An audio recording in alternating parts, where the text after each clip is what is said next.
السلام علیکم پیارے بچوں، امید ہے آپ سب خیریت سے ہوں گے۔ اردو جماعت ششم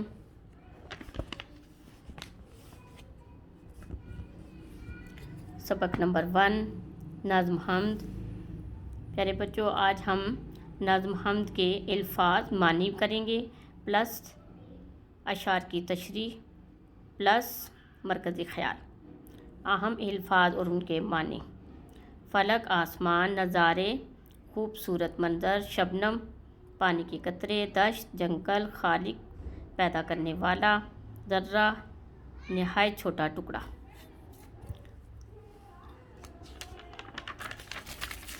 مزید الفاظ مشق میں سے پڑھیں گے۔ مشق: خاص الفاظ اور ان کے معنی: کون و مکان، دنیا جہاں، دھارا، دریا کا بہاؤ، کاریگری، مہارت، گلکاری کرنا، پھول بوٹے بنانا، دشت، جنگل، غیر آباد علاقہ، ذرہ، کسی چیز کا نہایت چھوٹا ٹکڑا، فلک، آسمان، شاداب، سرسبز۔ پیارے بچوں، اب ہم اشعار کی تشریح کریں گے۔ 5 اشعار کے مجموعے کو ایک بند کہتے ہیں۔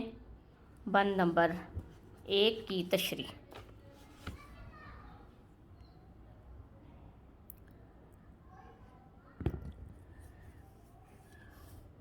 اس بند میں شاعر اللہ تعالیٰ کی تخلیق کے بارے میں کہتا ہے کہ کائنات میں موجود ہر شے کو، مثلاً سورج، چاند، ستارے، زمین، آسمان، پہاڑ، دریا، پہاڑوں سے